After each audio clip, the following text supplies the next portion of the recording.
The weight felt eternal. The two Marines never took off their helmets, but they fidgeted every now and again, cracked a joint, or took a moment to rest, but they never once took their eyes off him. During his time in the academy, he interacted very little with anyone that didn't belong to his course. After he graduated and went to assist the mandatory patrol rotations, his already limited interaction with the engineering corps, the Marines, the auxilia, and every other branch aside from the mechanics, maintenance staff, and general crew went up in smoke. He knew, of course, that no commoner could become a Marine, that a prestigious role reserved for nobles only. The training, equipment, implants, and conditioning each Marine required needed to be a solid investment. Comparing them to the unwavering discipline of the Royal Marines seems unfair. Maybe I've been misled by setting my expectations too high. Any of them could still beat me to a pulp if they wanted to, let alone two. So they're not weak nor defenseless. To know that there are traitor Marines among our ranks is greatly concerning. Who could command such power and authority to not only mobilize Marines, but keep this secret room, probably several more, in the exalted virtue concealed for who knows how long? Wyatt thought deeply as he remained as calm and unmoving as possible. He was too tense to allow himself a moment of laxity, but at the same time, he did his best to give off the appearance that he was a mere simpleton. Meanwhile, internally, he was trying to deduce who could be the possible traitor and how high that traitor sat. Think, Wyatt. Who could have enough pull to warrant the use of a QEC in such a manner? The traitor practically gave out their best tool for nearly nothing. So either they have another QEC hidden somewhere, which would be disastrous, or they have other means to convey information to the Duke's side, he thought deeply, glancing between his guards several times. Or perhaps Cynthia and Juliana were right, and this is nothing more than a tactic to hide. Sacrificing a commoner with a petty trial, forcing the eyes of the hunters to look elsewhere long enough to remain in the shadows, waiting for another chance to strike. Anyone ranked lieutenant or lower was immediately ruled out in his mind, including, of course, every non-commissioned Navy rank. A lieutenant commodore could have some power, but only within a limited group, if that. Wyatt didn't know if there were any commodores in the fleet, but while their reach could be greater, he doubted they had any significant influence outside a single ship. And no commodore could command a vessel larger than a destroyer-class vessel. A lieutenant commander would have more influence.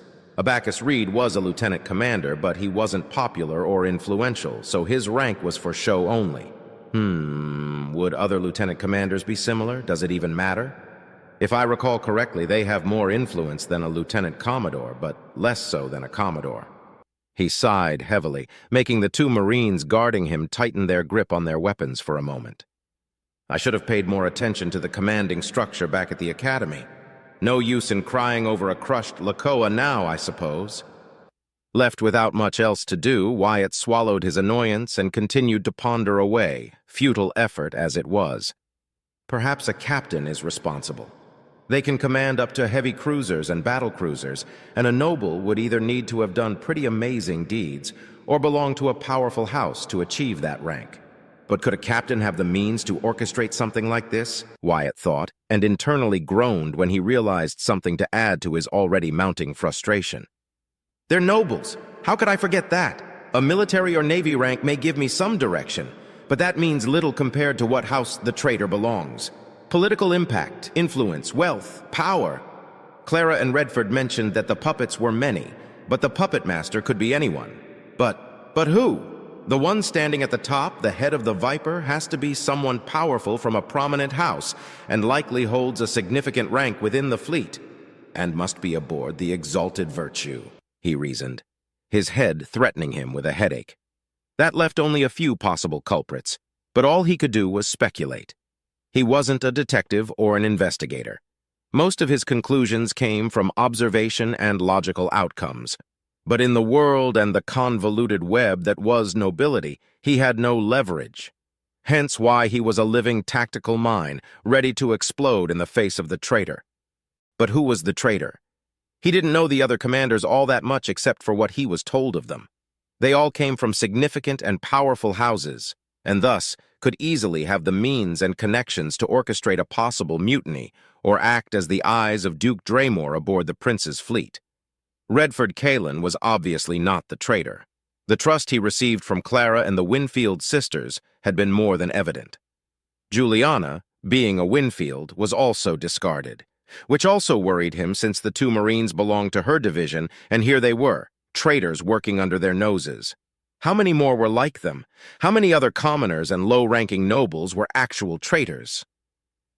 The more I think about it, the worse it gets, he thought with grim resolution. Redford insisted that Lukacs Ishtal, George Lintar, and Vivian Taravis were loyal, and he'd trust his commander's judgment, but he still had his doubts about George Lintar. If there ever was a noble that represented all the idiocy and vain glory, chest-puffing, feather-preening attitude that nobility was infamous for, it had to be him. Could a man as deeply rooted in the machinations of nobility and the disdain for commoners truly be loyal to anyone but himself? He doubted it. Admiral Damian Valto was a mystery to him. He'd seen him twice, and that didn't give him many indications of anything, but according to Juliana, he was the reason the prince and their forces managed to escape. He was a rigid man, the sort that does things by the book, and never deviated from his orders, but one who was loyal and could be trusted. That leaves Frederick Anderson, Hannah Talleyrand, and William Hempstroke as the possible puppet master. But were any of them truly responsible, or was there an unseen actor behind all of it? Hannah Talleyrand commanded the smallest division since there were roughly 200 troops under her charge, and filled the gap to give a provisional command to the auxilia forces. William Hempstroke was another noble that he particularly had a displeasure towards, but nothing more than that. He was a ground and assault commander, and his reach was limited. Finally, Frederick Anderson was also a fundamentalist, just like William and George, though he seemed capable of restraining himself for the sake of performing his duty. "This is futile," Wyatt concluded. "No matter how many times I circle the subject, I can't suspect anyone without personal bias. Not to mention, I don't know any of them enough to draw any conclusions. Nobles are petty, self-serving, egotistical, manipulative assholes as a general rule, but I can't point any fingers blindly. Clara was right. In this battlefield, I'm blind. I can't rely on any expectations now that I'm inside the kill zone. All I can do is—" His line of thought was interrupted when he heard several footsteps approaching. He focused on the arriving shadows as they slowly took form, revealing 3 people wearing armor, but without insignias or identification badges, so he couldn't tell what branch they belonged to. But the one in the middle was different from the rest. The way he walked and carried himself told he thought highly of himself, a true and proper blue blood. The noble sat across the table and leaned forth, resting his head on his entwined fingers. "That was quite the declaration you made during your mockery of a trial, Wyatt Staples." Wyatt frowned internally as the voice lacked intonation and sounded garbled. Is he using a voice scrambler? He's not taking any chances, and I doubt he's the mastermind, the pilot thought for a second, then tilted his head slightly. "And you are?" "My name is of no importance at the current moment, Wyatt Staples. What is important is what you can do," he began. "What you did requires bravery and guts. You have both, despite being a commoner. To stand up against royalty to make such a declaration? Impressive. Most impressive. We honestly thought you were just a mindless lapdog to the Astorian rats." Wyatt chuckled. "At least it seems we agree on that. Blue blood." He spat back. "Royals are just fancier nobles. Whatever you want from me, you can go to hell. I'm done serving the selfish, ungrateful nobles who don't appreciate risking my life for their petty squabbles." The other 4 men present made a move, but stopped when their leader uttered a single command. "Stop!" he said, and waited for several silent moments. "You are not like other commoners, Wyatt Staples. We've seen that you can throw away the collar around your neck, and perhaps you can serve a worthy purpose. A purpose that goes beyond just serving an ancient, stagnant house that doesn't acknowledge your efforts outside empty words and a meaningless promotion." He sounds just like Mr. Warlow during his rants, Wyatt thought dryly before replying. "I really thought that saving a member of House Astor would give me something, anything at all. I'm just a commoner. I should have known that his royal bastard would have made me serve him instead." "Such a deed should have been rewarded with a completed military service record and a hefty sum in credits," the man agreed. "Commoner or not, you deserved at the very least that. The means to live a life without financial struggles at the very least. It is truly shameful that instead of rewarding their loyal subjects, they tighten the yoke. Loyalty is its own reward, as if. If that was the case, there wouldn't be pirates, smugglers, or rebel groups, Wyatt stated flatly as a smirk adorned his lips and he threw his hands up. They sure like to abuse that line but hate to put it in practice themselves. The man nodded. Precisely, Wyatt Staples. It seems that you're far more intelligent and perceptive than most commoners. A talented pilot, too. I can understand why that bitch wanted to keep you as a pet. Quite ungrateful, eh? You save her life, and as thanks you get a collar and a leash. Your skills are truly wasted in the service of House Astor. Wyatt felt a fire form in his stomach the moment he insulted Clara so brazenly. The quips and diplomatic approach that Uriel Hoax had used were brimming with respect in comparison to the treacherous scumbag sitting in front of him. But he had a role to play, and he couldn't allow his true feelings to surface. Instead, his smirk turned into a smile. Precisely! That holier-than-thou wretch never thanked me, not sincerely at least. To her I was just doing my duty. Thus, she owed me nothing. So you've seen the corruption within House Astor, and you know the plight commoners and nobles of lesser standing must endure, the man said approvingly. With a mere tilt of his head, the Marines moved in and released the handcuffs from his wrists. A show of trust between friends, Wyatt Staples?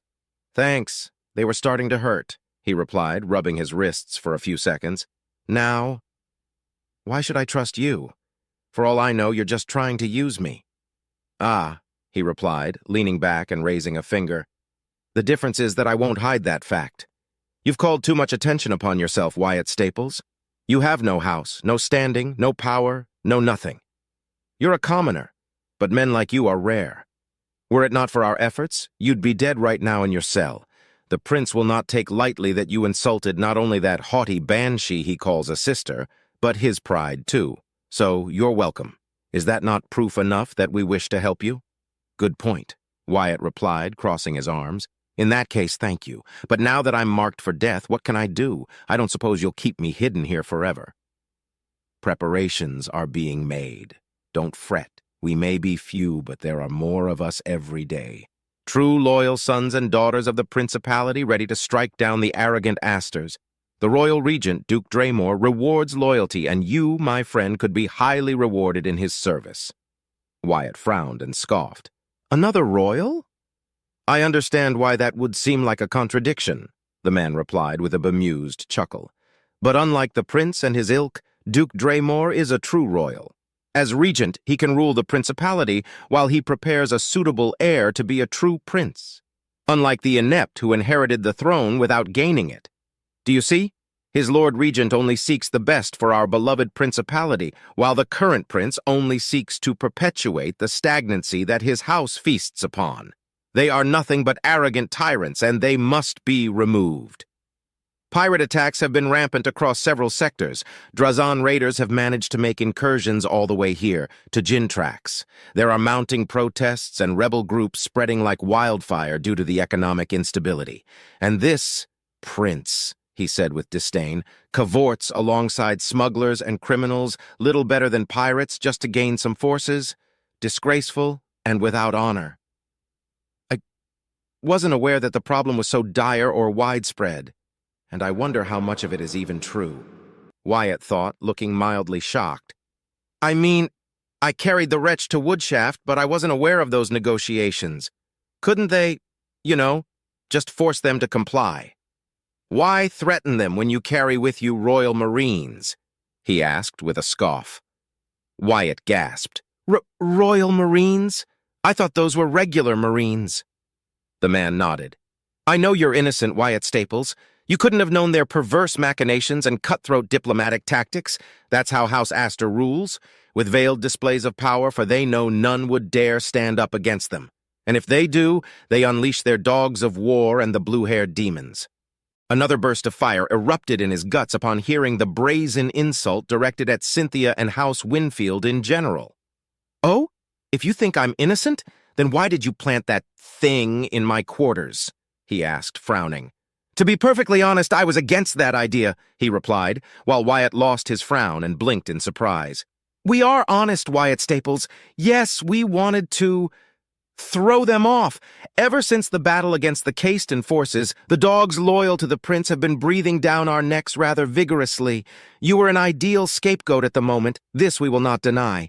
Your outburst during that joke of a trial was, to say the least, impressive.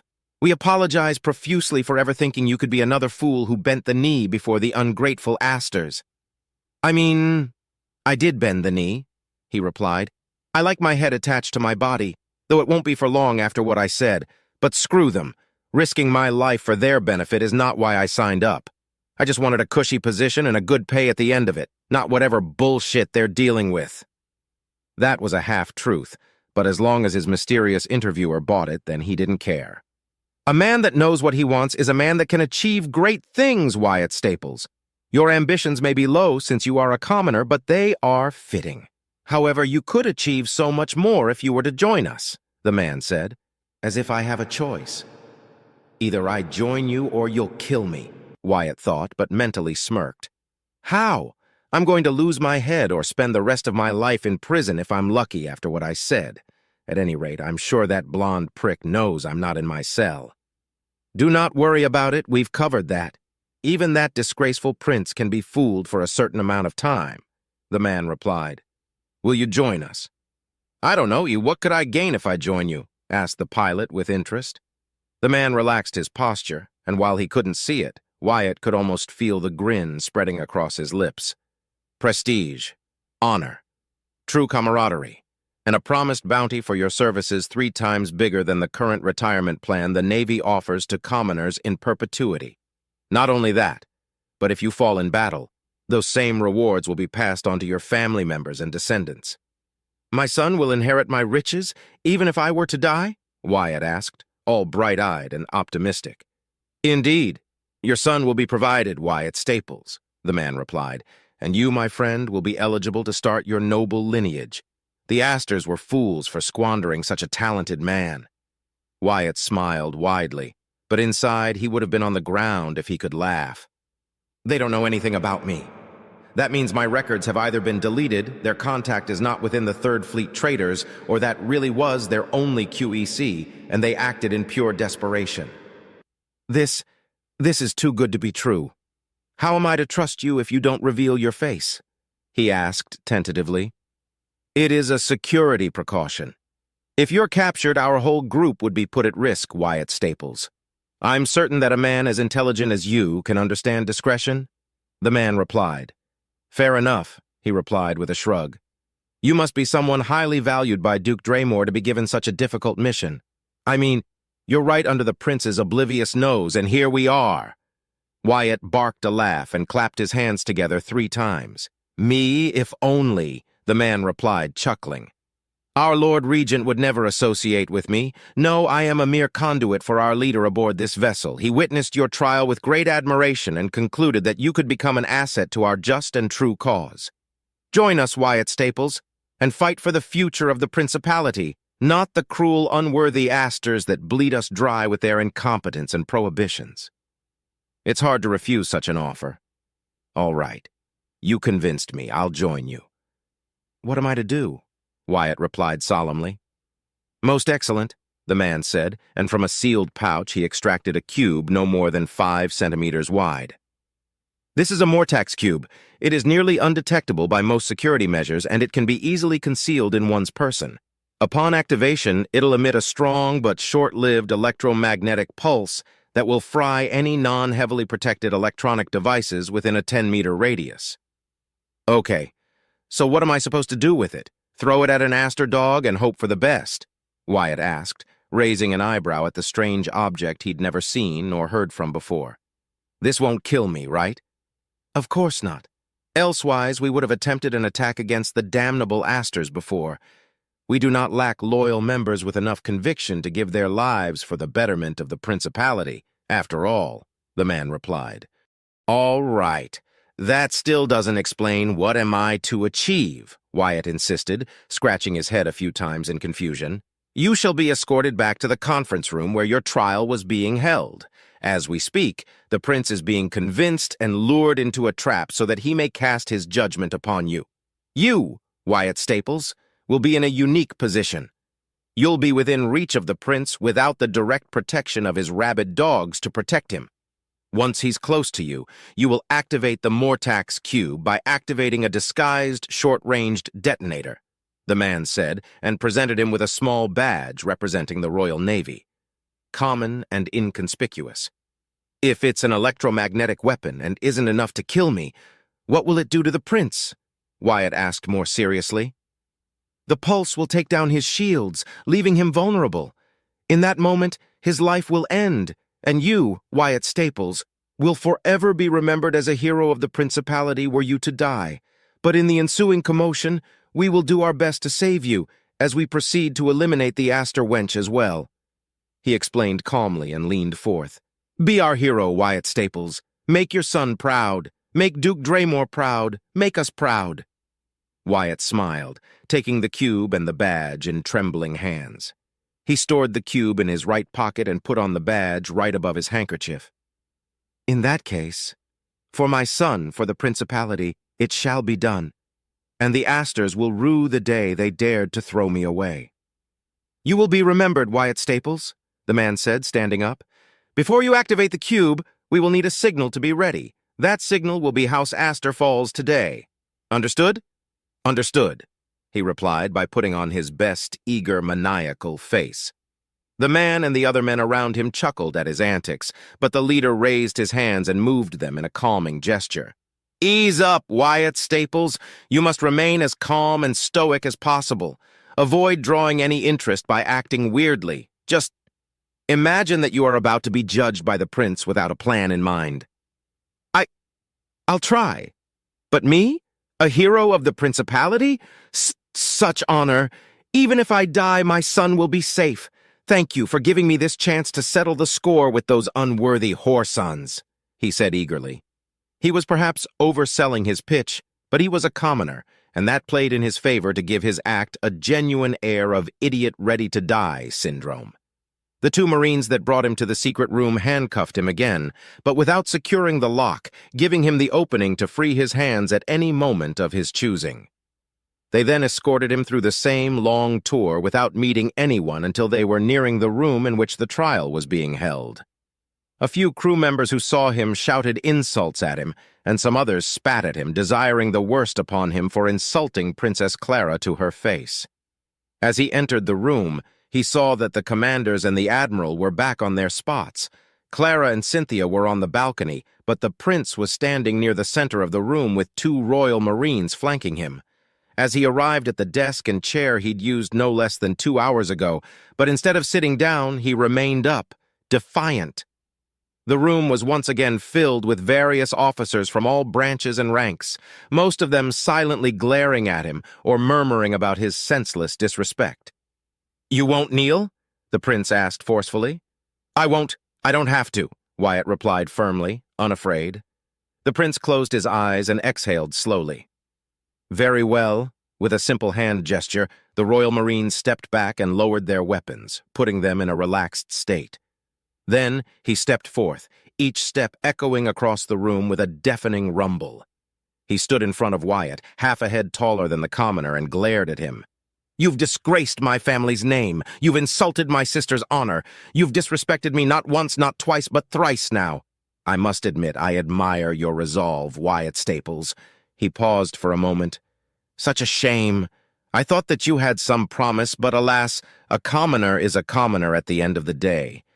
Due to your actions and the lack of solid evidence, I was going to sentence you to a dishonorable discharge and leave you here. However, your transgressions against royalty shall not be tolerated. Wyatt scoffed. So much for loyalty is its own reward, huh? You Astors only vomit that line when you need something from others, but don't give anything back in return, he shrugged. What else is new? So be it, the prince said. Did you find peace during this time? Wyatt nodded. I did. A repugnant snake is before me, this I see now, he said, and the entire room went icy silent, thinking he had insulted the prince to his face. I see, the prince replied. Wyatt Staples, as prince of the Astorian Principality, I find you guilty upon grievous charges of lèse-majesté, incompetence, collusion, sedition, and conspiracy. I sentence you to death. Do you have any last words? I do, Wyatt said, and with a flick of his wrists, the handcuffs fell to the ground. House Astor falls today! And before anyone could react, he slammed the badge with an open palm. House Astor falls today! A chorus emerged from several members of the audience, suddenly pulling out concealed weapons and firing wildly at the prince. Wyatt was on the ground before the shots were fired, and he looked up with a smile as the shields of the prince remained intact, easily stopping bullets and lasers. There was a moment of confusion, and then the hectic sound of a short-lived battle was heard, alongside a few screams and curses, but by the time he stood up, every assailant was held tightly by those around them. His eyes moved to the commanders, and to his surprise, Juliana Winfield was holding Frederick Anderson's head against the podium while a gun rested in front of him, his eyes blazing with hatred and confusion. "How?" the commander of the infantry division demanded. "Your shields! They should be disabled. You should be dead." The prince sighed. "So it was you, Frederick? What did my uncle promise you, to sell your honor and dignity? You've brought disgrace upon your house with your actions." "I have nothing to say to you, Astor," Frederick cried out. "His Lord Regent will be victorious. You don't deserve to sit on that throne. You'll bring damnation upon us all." His eyes went wild and moved past the prince to focus on Wyatt. "You! I saw you activate the detonator. I was informed that you joined our cause." "I'm not a stinking traitor like you," Wyatt replied with disgust. "Your son will die for this, Wyatt Staples," Frederick threatened. "I'll be sure to mourn him," Wyatt replied with a cocky grin. "Take him away, Juliana. Interrogate him. I want a full list of every traitor aboard my fleet as soon as possible," the prince ordered, and Juliana obeyed, pushing the man away. "Take the rest away. They shall be judged accordingly." He then turned to Wyatt. "As for you, Lieutenant Staples, congratulations are in order." Wyatt smiled sincerely and looked up at Clara and Cynthia. Cynthia was smiling approvingly, while Clara gave him a dainty smile. Then he turned to the prince. "Loyalty is its own reward, my prince." "My prince!" The voice belonging to George Lintar broke through the silence that had suddenly filled the room. Eyes turned to the old commander and found him standing on trembling legs alongside the other commanders present, and Admiral Damien, all of them sharing his confusion, except for Lukacs Ishtal and Redford Kalen. "I fail to understand. Frederick? A traitor? And you?" he said, pointing a finger at Wyatt. "You dare stand before His Majesty after everything you've said and done, arrest that vile—" "Denied?" The usually soft and gentle voice of Princess Clara echoed around the room, carrying a weight that froze the blood of everyone present for a second. Slowly, everyone looked up to the balcony where the princess stood wearing her royal regalia, with Cynthia standing next to her. In a swift motion, Cynthia carried Clara bridal style and leaped from the balcony, landing with a heavy thud but remaining standing and undisturbed. Setting her princess down, the two women approached the prince until they were only a few steps from him. "Are you hurt, Lieutenant?" "No, my princess," Wyatt replied with a respectful bow. "The traitors were surprisingly amicable." Clara nodded, then turned to the commanders, paying only a swift glance at the rest of the gathered audience who were, understandably, stunned by what had transpired. "You were saying, George Lintar?" George visibly swallowed nervously before taking a more pleading, submissive stance. "Princess Clara, why are you defending that commoner scum? He has insulted you, to the point that he wishes you harm. Such insolence alone should be punished, in equal if not greater measure to the traitors that dared attempt against the prince's life," he finished calmly, not wishing to invoke her wrath. "Brother dearest," Clara began without turning to her sibling, her face stoic and unmoving like a glacier's surface, and equally cold. "May I tell them?" "You may," the prince replied as the two royal marines calmly returned to guard him. "Thank you," she said gently before shifting to a serious, cold one. "George Lintar, illuminate me on this matter. Why should Lieutenant Wyatt Staples be punished for carrying my command?" "Your command?" Hannah Talaro asked as she exchanged a few glances with Vivian Taravis and William Hempstroke. "I'm waiting, George Lintar," Clara said, ignoring Hannah's question. George stiffened for a second before replying. "Princess Clara, I don't understand. Why would you allow this this commoner to insult you. His actions, his disregard for etiquette and the proper ways of battle, his disrespect knows no bounds." "It seems your vision is as narrow as your elitism," Clara replied coldly. "Several traitors have been exposed and will be dealt with accordingly, and yet you care more about bringing the hammer down upon an innocent man?" She questioned, eyes narrowing slightly. "Even if this trial were to be real and Lieutenant Wyatt's actions factual, I would ask my brother, the prince, to show mercy to the man that, at the very least, saved my life once, and who has shown me great capabilities," she said, her voice firm and unshakable. William Hemstroke took a step forth, clearing his throat. "My princess, were Lieutenant Wyatt Staples's actions performed under your orders?" "Indeed," Clara replied, and with dignified grace lifted a hand in Wyatt's direction. "Lieutenant Wyatt was acting upon my orders as part of a ploy to draw out the traitor within our midst. We already had our suspicions, but we needed to be sure." Wyatt smiled internally. It was a half-truth, but were it not for the fact that he knew better, he would have believed her words without a doubt. But what could a commoner like him possibly achieve? To put at risk your honor and dignity, my princess? I simply do not understand, George admitted, staring at his princess with utter confusion. "Risks must be taken in war," Clara began, "be them abroad or at home. I won this battle. That's all that matters." Turning to the crowd, she said in a slightly louder tone, "Let it be known that I, Clara Astor of House Astor, second princess of the Astorian Principality, hereby pardon Lieutenant Wyatt Staples of all presumed charges set against him, for he was acting under my direct orders." "This entire trial was a trap?" Admiral Damien asked, not in confusion, but rather surprised. It makes sense now. These charges were petty at worst and nebulous at best. Worthy of attention? But worthy of punishment? Hardly. I must admit I'm relieved to hear that the lieutenant's apparent hostility was for show. It was a plan born from desperation and a gamble, Clara clarified. We hoped that the mastermind behind the traitors in our midst, due to the efforts of Lukacs and Vivian, felt cornered. A chance manifested itself when they tried to turn our gaze from their machinations by sacrificing a pilot who had risen to relative prominence. We were correct in that assumption and acted accordingly. Lieutenant Wyatt Staples volunteered himself to be used in our trap.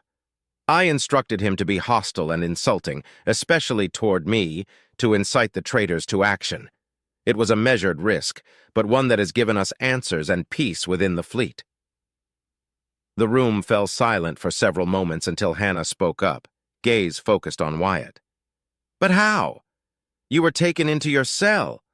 When did they have the time to contact you?" "I was not taken to my cell," Wyatt explained. "I was guided to a storage bay and then pushed into a secret passage. I can show you where it is, Commander Hannah." "That aside," George interjected with tension in his voice, "Frederick claimed that you joined their cause and that you activated a detonator. Explain yourself this instant." "Gladly, Lord," Wyatt replied, smiling internally at the chance to not only prove his innocence, but also make a high and mighty blue blood eat his words, from his pocket. He pulled the small cube given to him, and Lukacs let out a contemptuous hum. "A Mortax cube," Lukacs said, glaring at the small piece of equipment. "I was afraid one was eventually going to appear. And the detonator?" Wyatt reached for the badge on his chest and handed both items to Cynthia. She then passed them to Lukacs. After a quick inspection, he frowned. "I saw you activate it too. Why didn't it work?" "I simply arched my hand, Commander Lukacs," Wyatt answered, and raised his right hand with his fingers slightly bent and his palm forming an arch.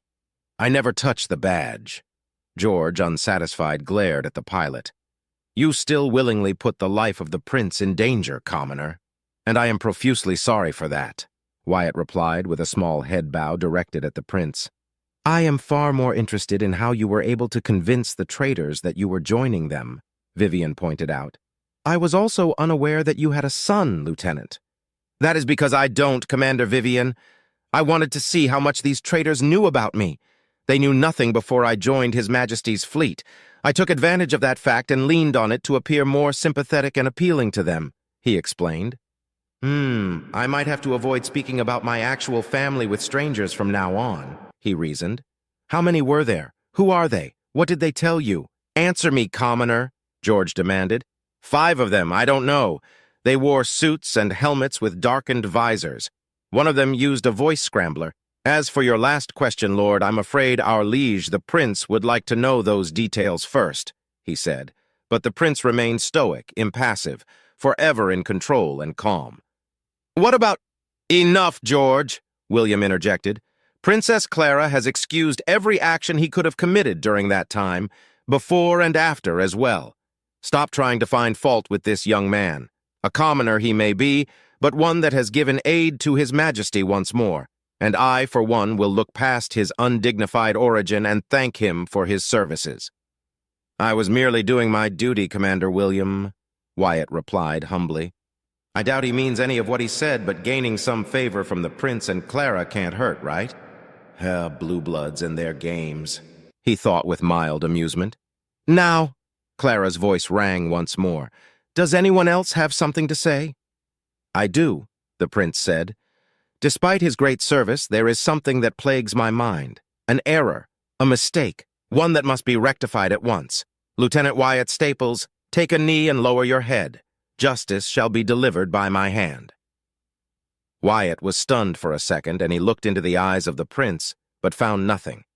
Those violet eyes were emotionless and firm. Were the traitors right after all? Have my transgressions escalated to the point that my death is necessary? He thought for a moment, and his heart raced, but despite the outrage howling inside him, there was a sense of peace.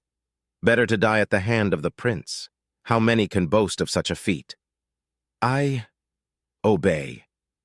The pilot dropped to a knee without looking at anyone, and for a moment hoped to hear the protests of Clara, Cynthia, or Redford. Anyone. But none came, not even within his mind. Everything was silent. Closing his eyes, he lowered his head and did his best to expose his neck as much as possible. Even now, I feel no fear. At least I won't give a show for petty blue bloods to enjoy. Cynthia, your sword, the prince said, and Cynthia obeyed without hesitation. Wyatt heard the steps of the blue-haired woman and the click of her sword being released from its lock. Then she stepped back, and he took a deep breath in anticipation of the beheading strike. Instead, the prince began to speak. Lieutenant Wyatt Staples, born of a common lineage and commoner blood, are you a loyal son of the principality? What? Why does he— Oh, must be some sort of death ritual, he reasoned. I am, my prince. Do you recognize me as your prince? Your liege? I do, my prince. Given the chance, would you give your life in exchange for my own or that of any member of House Astor? Without hesitation, my prince, he replied sincerely, despite his mounting confusion.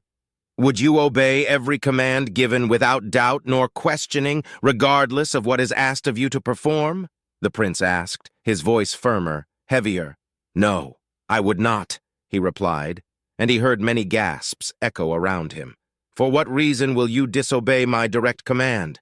For the same reason I fought the Drazan, my liege. I will do my best to save the innocent, your people, my prince, again, he replied sincerely and without fear. If I die, I'll die without regrets, he thought calmly, his heart set at ease. Unless there is no other option, I will never harm an innocent. This you swear in the name of House Astor? I swear, my prince. Wyatt Staples of Volantis, the prince said as he rested the side of the sword on the pilot's left shoulder. Your actions have thus far reflected the values upon which the Astorian principality was founded, inscribed in our blood and immortalized in ink. The blood of House Astor has recognized your exemplary actions of selflessness, talent, and unwavering determination in the face of insurmountable odds. Loyalty is its own reward, he proclaimed proudly and loudly, before lifting the sword and resting it upon his right shoulder. And those loyal to the principality and House Astor shall be recognized. Your actions, honorable, your deeds, without reproach. Your loyalty, unquestionable, your character, unshakable. Your goals, dignified. Your courage, unflinching. Your spirit, honest. What more can be asked of such a man? He asked and took the sword away. Look at me. Wyatt obeyed, now overwhelmed and confused by what was happening. He thought he was going to meet his end, and instead, the prince was doing something else. He looked up at the prince and found him staring at him with the splendor and stature of a true royal. His violet eyes focused on him. Then, before he could react, the prince backhanded him. Wyatt's senses reeled from the impact, and he was momentarily dizzy and soon tasted metal inside his mouth and a warm liquid dripping down the corner of his mouth and his left nostril. He looked at the prince with confusion, but dared not touch his wounded face. Less so when he saw that some of his blood was staining the prince's hand. "From this moment onward, Wyatt Staples of Volantis, let those be the last drops of blood you shed as a commoner," the prince stated. What? Wyatt screamed inside his mind, and he trembled. "Let the pain cleanse your body and be a reminder of what you were, what you've become, and what you are." The prince took a step back, giving the shocked lieutenant some room. "Rise now, Wyatt Staples of Volantis. A commoner has knelt, a knight rises. Rise, Wyatt Staples, knight banneret of House Astor." Wyatt's mind was blank, his mouth hanging open as his body automatically obeyed the command given by the prince, even though he didn't hear it. He stood up, the world moving in hazes of colors and phantom limbs. Me, knight, but I, commoner," he garbled out and blinked. "Oh!" Then he fainted. When Wyatt opened his eyes once more, he found himself in the medical bay of the Exalted Virtue with only a mild pain throbbing across his left cheek. Then he remembered what had happened and immediately felt like he was to faint again. "Knight! I'm a knight! The prince made me a knight!" He thought in a panic as he tried to stand up, but he found himself restrained to his bed. "What? Will you stop moving?" The familiar voice of Cynthia made him turn to his right, finding the red-armored woman sitting patiently on a chair nearby. "See, Cynthia, where's the princess? Where's the prince? Silence," Cynthia commanded, as a sly smirk spread across her lips. Wyatt obeyed despite his racing heart. Receiving a knighthood from a royal is quite a rarity, you know. I've seen only a few so far, and most of those on the receiving end did not deserve it. But this is the first time I've seen someone faint because of it," she chuckled. "The prince claimed that he hit you too hard. Cynthia, I can't be a knight. I don't want to be a noble. I'm unworthy. I'm a commoner. Please, the prince has to—" he began pleading. But shut up when the blue-haired woman closed the distance between them faster than he could blink, their faces mere inches apart as she stared her icy blue eyes directly into his soul. A few seconds later, she pulled back and he stopped trembling. Sitting down again, she continued, "You were a commoner, Wyatt. No more. Now you're a knight banneret. Of House Astor, no less. Do you know what it means to be a knight banneret?" Wyatt shook his head. "It means, Wyatt, that a great or royal house, House Astor in this case, has recognized your efforts and achievements and has extended its protection to you.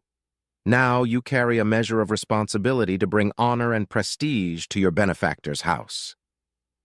Wyatt's mind swirled, and he felt the sudden urge to vomit as the rules and structure of the world as he knew it was shattered in an instant. "Ease up, Wyatt. You're a noble now. A lesser noble, but a noble in your own right." Her expression fell slightly. "Before knowing you better, I would have thought of you as a fool for not wishing to be a noble. The vast majority of commoners wish to become nobles, lesser nobles wish to gain standing, and so forth. But you are among those precious few who reject the very notion. Then why did the prince do this? I thought he was going to end me," Wyatt admitted with some remorse. Cynthia crossed her arms. "What more proof do you need that you absolutely deserve your reward? What you've achieved has earned you at least this much, Wyatt. You thought you were going to die, and yet you accepted it with grace. I am willing to risk my name's honor that the thought of being rewarded never crossed your mind until it was done. Am I wrong?" No, you're not, but," he insisted, "I'm nothing special, Cynthia. Nothing but a pilot, a mere commoner." "Stop beating yourself down," Cynthia hissed. "You may insist on that, but you are far from worthless. I've seen what true worthlessness is and looks like, Wyatt. You are not. Like it or not, you have achieved what many seek without desiring it." I will try, Cynthia," Wyatt replied and then relaxed on his bed. Wait, if you're here, where's Clara? She's in a meeting alongside the commanders, Admiral Damien and the Prince. You've been out cold for 3 hours, in case you want to know. News about your knighting has spread across the ship and the fleet. You're the talk of the fleet, Wyatt. Congratulations, she said in a slightly teasing tone. I see, Wyatt replied quietly. Knight Banneret. I don't know how to be a noble. I barely know how to be a lieutenant. I don't want to end up like a pompous moron with an inflated ego, Cynthia. That's very forward of you, Wyatt, Cynthia pointed out. I've already said worse about Serhan Gimor, said the lieutenant. If that didn't get me killed when it did, I guess now it doesn't matter if only you hear me. Careful. You might develop pretentiousness and pettiness the likes of George Lintar suffers from, she joked. If I do, kill me, Wyatt replied with a smile and a chuckle. It's going to take a while before I'm comfortable with the idea of being a noble now. You will learn and adapt, Wyatt.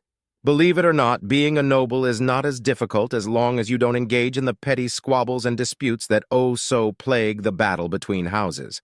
That will likely be the problem of your future offspring, said the blue-haired woman. Are you trying to ensure I remain celibate? I wouldn't like to put such a burden on my hypothetical kids, Wyatt retorted with a smile. That aside, now that I have more responsibilities, to House Astor of all houses, do I get any privileges, like better pay, a better retirement plan, or similar? Cynthia blinked, baffled.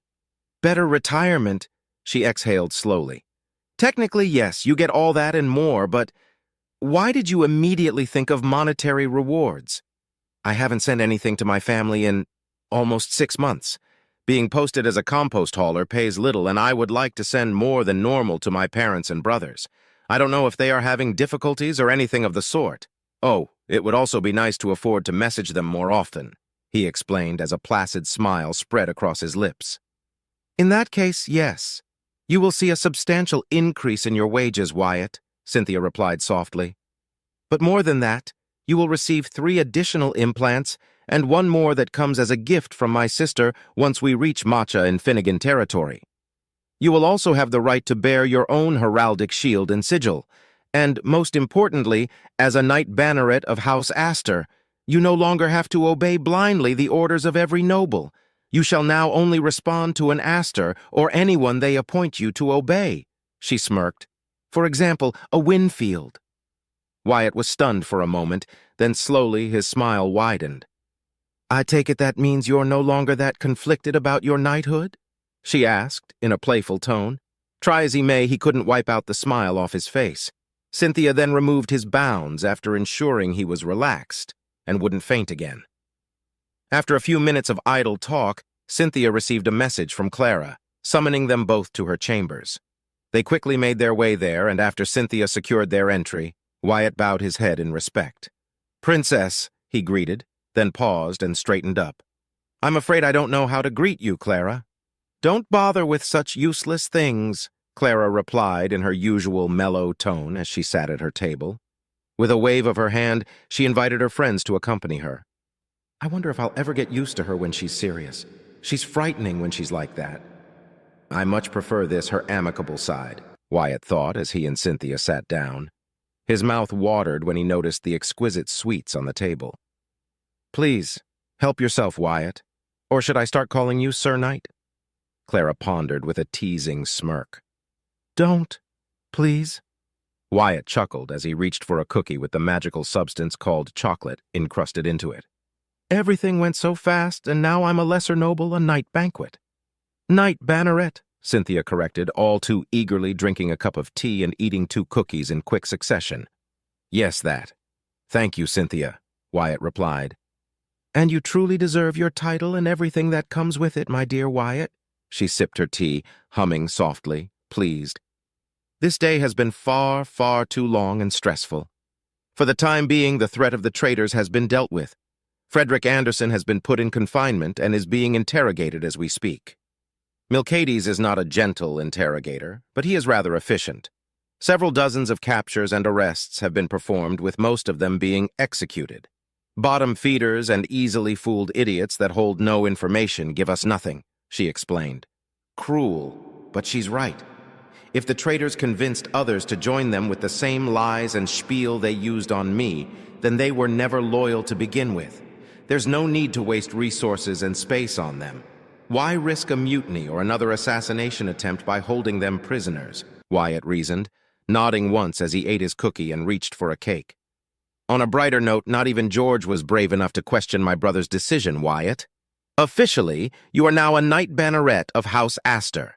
And I have a gift for you, she said excitedly, and set her teacup down before reaching to her left to pick up a small violet box with a small blue bow tie on it.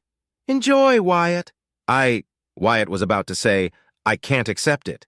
But then he remembered that he had, technically speaking, accepted a gift from her in the past. Twice.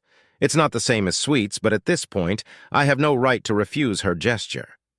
Thank you, Clara, he said, and accepted the small rectangular box. He looked at it with a raised eyebrow before noticing that Clara was looking at him expectantly. Clearing his throat nervously, he opened the box and found... A knitting set? He muttered, his smile spreading as he saw the various tools, needles, yarn balls, and more. You remembered? Clara clapped her hands together. Of course. I also enjoy knitting, and I have more than enough sets with me. Besides, I may finally have someone to knit with. Cynthia is terrible at it. Clara! Cynthia exclaimed, blushing. Am I wrong? Clara giggled while Cynthia awkwardly served herself another cup of tea. More so, Wyatt. I would like to inform you that my brother has granted me full authority over you. I know how that sounds, but all it means is that you will serve me directly, much like Cynthia does. Wyatt chuckled. I was sort of already doing that, so it is now official? Clara nodded. Closing the box and setting it aside, he continued. Does that mean that I'm no longer part of the Royal Navy? Good heavens, no. Redford shall remain as your commanding officer, and you're still a lieutenant. My uncle must be stopped, and the Royal Navy can't ill afford losing people like you, Wyatt, she said, and bit on a cookie. After a sip of tea, she continued. You should go and rest, Wyatt. Don't worry, you will be safe from harm. Tomorrow we shall pay a visit to Uriel Hoax and complete our transaction. Speaking of him, what about the Drazan? Wyatt asked tentatively. The captain of the disabled destroyer is a stubborn one, but it will eventually break. So far, all data shows that the Drazan came on their own, but I highly doubt that. I hope to be wrong in that regard, and that this incursion was merely a daring assault. Nothing more, Clara replied. Wyatt nodded. I understand. What about Galt Tirome and the others? Pardoned, and they shall be joining us as part of our crew. The few that refused to aid us against the Drazan were executed as traitors not only to the Principality, but to humanity, of course. Clara's eyes narrowed slightly. I despised the Drazan before. Now, after your tale and what I've seen in Woodshaft, if I never have to deal with a Drazan ever again, it'll be too soon. And if I do, I'll make sure to burn every raider I come across. I pledge my undying loyalty and fealty to you, O beautiful Princess Yu. Yes, burn them all, Wyatt cried out in his mind, unable to hide his approving expression. As he was about to drink more of the curiously relaxing tea, something clicked in his mind. Clara? Why did you say that Galt Tirome would be joining us as part of our crew? As pardoned traitors, I don't think many will welcome them in the exalted virtue. The commoner crew members from the Caiston fleet were one thing since they had little choice, but nobles? Wyatt asked, confused. Does it work differently for them? I don't think they can switch teams that easily, right? It is more simple than that, Wyatt. Clara sipped from her tea and smiled, slightly tilting her head in the process. I need a crew after all, seeing as the Noir Navio is now my ship.